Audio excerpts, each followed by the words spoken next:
Imaginen por un momento que estamos en las colinas de Galilea hace poco más de 2000 años. El sol comienza a caer, tiñendo de naranja el paisaje de Judea. Los discípulos han visto a Jesús caminar sobre las aguas, han visto multiplicar el pan y devolver la vista a los ciegos. Cualquier otra persona habría dicho: Maestro, enséñanos a hacer milagros, o danos el secreto de tu poder sobre la naturaleza. Pero ellos notaron algo mucho más profundo. Se dieron cuenta que antes de cada milagro, antes de cada jornada agotadora y después de cada multitud, Jesús se retiraba a solas. Lo veían regresar con un brillo en los ojos y una paz que desafiaba toda lógica. Entendieron que su fuerza no venía de sus manos, sino de sus rodillas.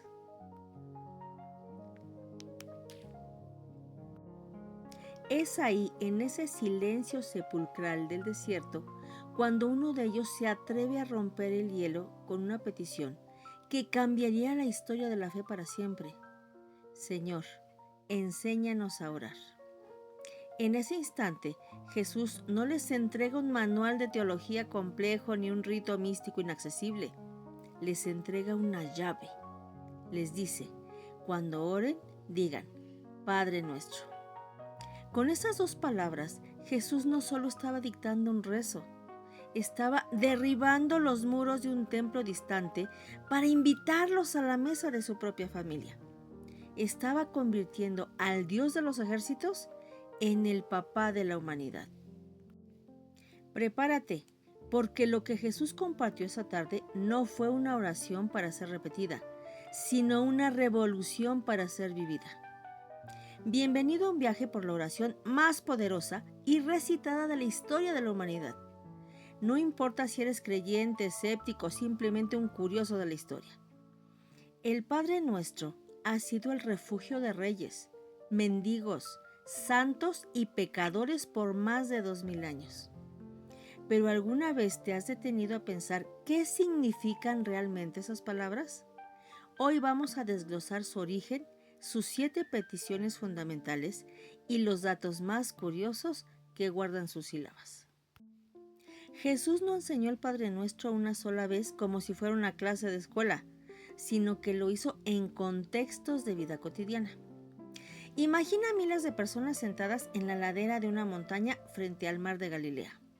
Jesús está sentado dando el sermón de la montaña. Mateo 6.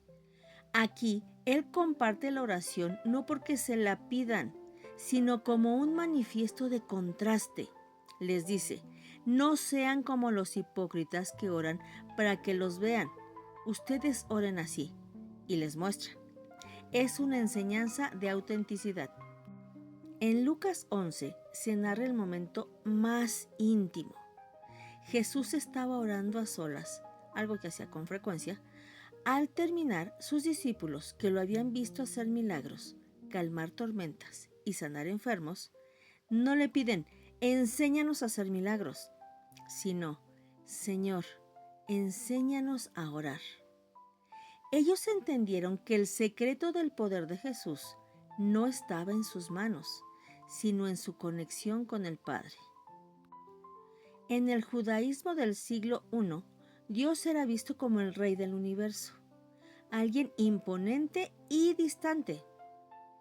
Jesús rompe el protocolo religioso al usar la palabra aramea Abba.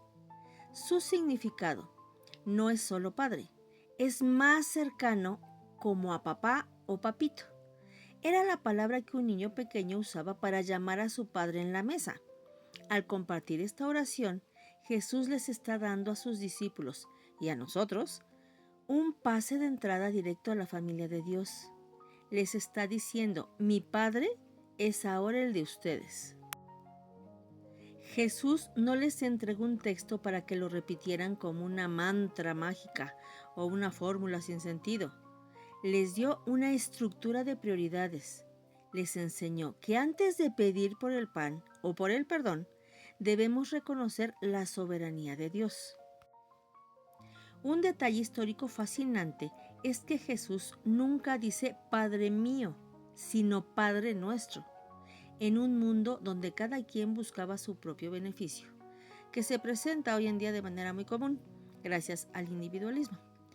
Pero en ese momento, Jesús introduce la idea de la fraternidad. Al orar, te conectas con el que está a tu lado, seas judío, gentil, rico o pobre. En el relato de Lucas, los discípulos dicen: enséñanos a orar, como también Juan enseñó a sus discípulos. En esa época, cada maestro espiritual o rabí le daba a sus seguidores una oración distinta que servía como su sello de identidad. Al darles el Padre Nuestro, Jesús les está dando su credencial de identidad. Quien reza el Padre Nuestro se identifica como seguidor de Jesús y ciudadano de su reino. Imagina el silencio de la tarde en Judea, los discípulos observando a su maestro en un trance de paz absoluta, dándose cuenta de que la oración no era una carga religiosa para Jesús, sino su fuente de energía. Jesús no les dio un rito, les abrió la puerta de su propia casa. Ahora hablaremos de los componentes del Padre Nuestro como guía de vida, dividida en 7 peticiones. Las 3 primeras se enfocan en Dios, o sea, en el tú, y las últimas 4 en nuestras necesidades, o sea, en el nosotros. Primera petición: santificado sea tu nombre. No pedimos que Dios se haga santo, Él ya lo es, sino que su santidad sea reconocida por nosotros y en nuestras acciones diarias. Santificar su nombre significa que nuestras acciones como seres humanos deben reflejar su luz. Si decimos creer en Él, pero actuamos con odio, estamos profanando su nombre ante los demás. Es un compromiso de coherencia entre lo que rezamos y cómo vivimos. Segunda petición: venga a nosotros tu reino. Es el deseo de que la justicia, la paz y el amor de Dios se manifiesten aquí en la tierra. En tiempos de Jesús, el reino era una propuesta revolucionaria de justicia frente a la opresión del Imperio Romano. Pedir que venga su reino es pedir que el amor, la paz y la equidad se instalen aquí y ahora. No es solo esperar el cielo después de la muerte, sino trabajar para que la tierra se parezca un poco más al cielo hoy. Es una petición de acción social y espiritual.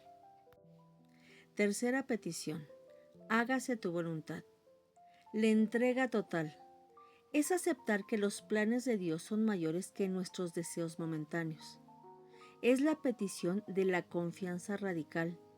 Reconocemos que nuestra visión es limitada y que el plan de Dios es superior.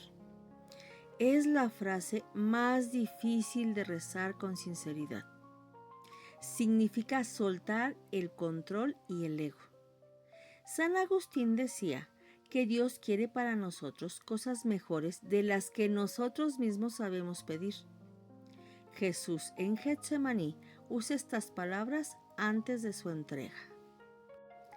Cuarta petición: danos hoy nuestro pan de cada día. No pedimos riquezas para el futuro, sino el sustento básico y necesario para el hoy. Ahora, esta petición tiene 2 niveles. Primero, el material. Pedir lo necesario para sobrevivir hoy, ni pobreza que angustie, ni riqueza que ciegue. Segundo, el espiritual. Se refiere a la Eucaristía o a la palabra de Dios que alimenta el alma. Nos enseña a vivir en el presente sin la ansiedad del mañana. Quinta petición: perdona nuestras ofensas o nuestras deudas. Esta parte es un contrato. Pedimos perdón en la medida que nosotros perdonamos a los demás. Es la única petición condicionada. Establece un puente directo entre nuestra relación con Dios y nuestra relación con los demás.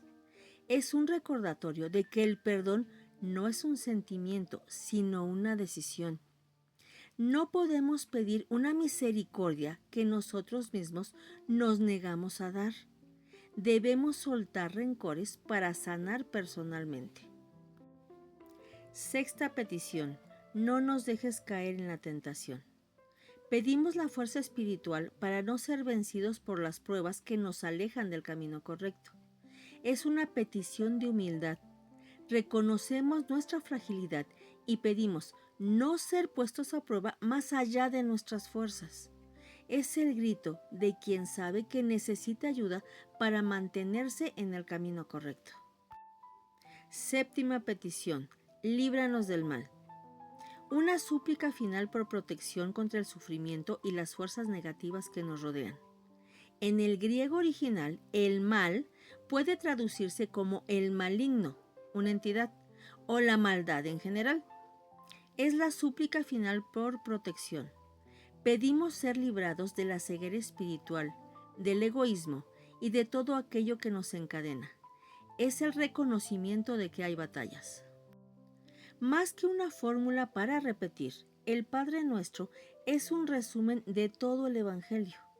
Santo Tomás de Aquino la llamó la oración perfectísima, porque nos enseña que debemos desear y en qué orden. Al decir nuestro y no mío, Jesús nos recuerda que no estamos solos, que la fe se vive en comunidad y que el bienestar de mi hermano es tan importante como el mío. Te comparto 2 datos curiosos. Primero, el texto que rezamos habitualmente es la versión larga de Mateo. La de Lucas es mucho más corta y directa. Segundo, es probablemente el texto más traducido del mundo, existiendo versiones en más de 2000 lenguas. La próxima vez que recites el Padre Nuestro, trata de no hacerlo en automático. Recuerda que cada frase es una llave para una vida más plena y conectada con lo divino. Gracias por acompañarme en este análisis. Si te gustó, no olvides suscribirte y darle like al video para más contenido sobre historia y espiritualidad. Y recuerda, siempre es importante saber el porqué y origen de las cosas.